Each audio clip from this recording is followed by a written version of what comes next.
A very good morning to all our Sports Today family members, and firstly, Merry Christmas to all of you. Let your festive season be with joy, with positivity, less negativity, less hate, folks. And as we head into the new year, let's hope we can bring in some realism, some positivity, and happiness and smiles. So, let us begin this Christmas morning wrap with some gifts, not so pleasant gifts, and some very good gifts also. Now, the BCCI just about 1 hour ago uploaded practice visuals that had happened yesterday at Centurion. And if you look at it, the likes of Virat Kohli, Shreyas Iyer, Rohit Sharma, all of them were really gearing up under overcast conditions in Centurion. And because of that, luckily the Indian cricket team had their practice session, because the South African practice session was interrupted by rain afterwards. Now, the Indian cricket team might have luckily gotten their practice session in yesterday. Today, they are going to host a press conference at 2:30 p.m. IST where Rohit Sharma will be the captain, and he will tell out some very important details about the team, about the weather, about how they have moved on from the World Cup, the seniors and everything. We hope to get some good information from Rohit Sharma during that press conference.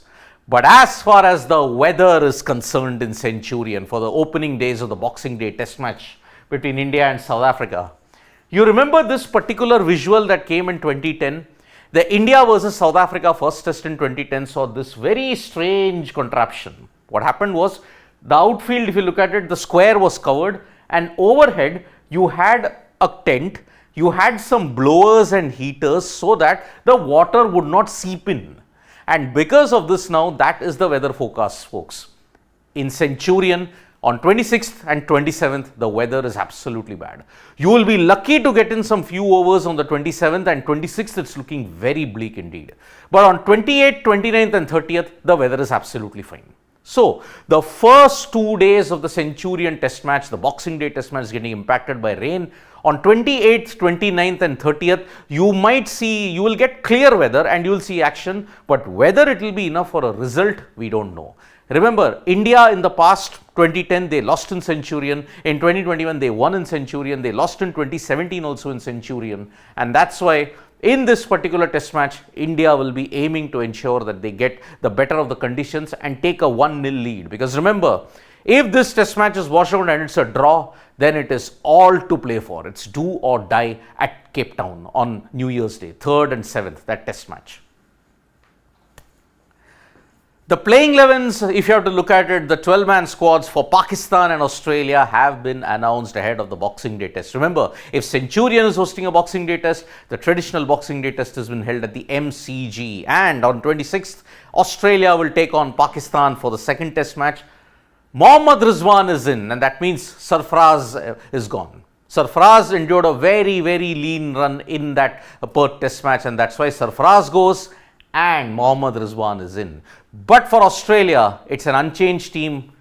No local hero, no Scott Boland, the MCG specialist in that team. Remember, Boland has been one of the stars in the Australian team, especially when you have to look at the Melbourne cricket ground. His all of 6 for 7 in that Boxing Day Test match against England in 21-22 was really the most memorable moments in that entire series.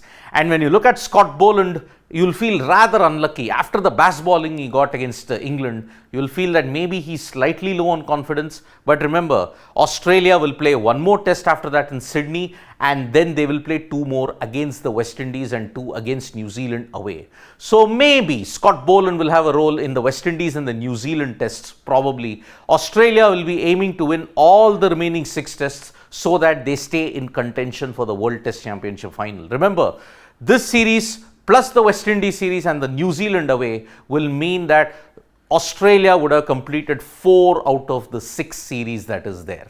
The other away series that they have is against Sri Lanka, and then the home test series is culminated with 5 tests against India. Big changes even in the England cricket team setup ahead of the T20 World Cup. Remember, England had a very underwhelming T20 and ODI series against West Indies recently, where they lost both the series. And after this, Kieron Pollard has been nominated as the assistant coach of the men's team. He will be there with them for the T20 World Cup. This is nothing new for Kieron Pollard. He's currently the MI batting coach, and that is why he's also led the MI New York Strikers, if you look at it, to the inaugural American League, and also he's led the MI Emirates also. So, Kieron Pollard, when it comes to coaching role, MI batting coach and now assistant coach of the England men's team in the upcoming T20 World Cup.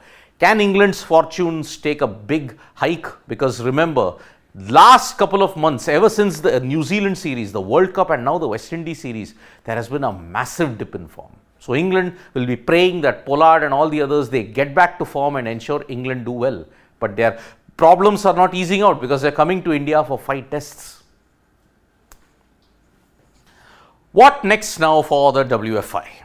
Remember, yesterday they were suspended because the decisions that they took to host the under-15, under-20 trials, it was taken in haste. The executive committee meeting was not called, minimum quorum was not maintained, and that's why they were suspended. Not adhering to the sports code bill regarding governance and everything, and that's why what next for them? Remember, the WFI has not been terminated. Only the office bearers have been terminated now. If you look at it, Sanjay Singh and all the others, they will explore legal actions before they continue any further. Now, what is going to happen? You will now have to have fresh elections. Once fresh elections are happened, after that 15 days later, the UWW will officially announce the lifting of the ban. But as far as Indian wrestling is concerned, UWW are not going to lift the ban until February, March, provided the elections take place quickly. If the elections don't take place, then the ban can be extended, the suspension can be extended even longer. What happens if UWW does not lift the suspension of the WFI? The Indian wrestlers will not be able to compete under the Indian flag. They can compete under a neutral flag. That is the current situation that we have got. Pakistan continues to lurch from sporting disasters to disasters now because the Pakistan Hockey Federation is now in danger of a suspension by the FIH. Why? Overt political interference. One faction has claimed that the elections that happened are not legal. They are going to take a legal notice to the government and fight the case. The other factions dug their heel in. Now remember, excessive political interference, if that happens, Pakistan hockey will be suspended by the FIH. Anyway, their chances of making to the Olympics are very, very slim because they'll have to play the 2 qualifiers that are there in Karachi and in Valencia. Now remember, Karachi, that has been taken away because of the lack of infrastructure. So the 1 qualifier that is there may be held in India, the other in Valencia. After that, we will see how Pakistan hockey fares, but their chances of reaching that are very, very slim at this point in time. Now, Vaishali and Ramesh Babu Pragnananda, the first sister-brother grandmaster duo in chess history for India, they are now heading for the World Rapid and Blitz Championships that will be held in Tashkent.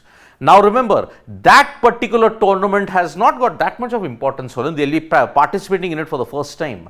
But for the FIDE circuit, whoever wins that, if Anish Giri wins the FIDE circuit, then he will topple D. Gukesh and get into the candidates then. For Gukesh, this is the ideal moment to ensure that he stays in the race for the candidates because he won the Chennai Open, he now has a good advantage. But if Gukesh stumbles in the World Rapid and Chess and Blitz tournament and Anish Giri goes to the podium, then his chances of the candidates are over. I'll be giving you a special video on the FIDE circuit as to how the points are calculated, what does Gukesh need to do to become the 3rd Indian in the candidates tournament that will be held in Canada from April 2 to 25, 2024. So, this is the current situation that we have in the world of sports at this point in time. We are building up to the India versus South Africa Boxing Day test in Centurion. We are building up to Australia, Pakistan in Melbourne. There are other sporting events happening side by side also, which we'll be giving you regularly on Sports Today. Tap that bell icon so you know when we go live. And don't forget, we are on Facebook, Twitter and Instagram as well. Bye-bye.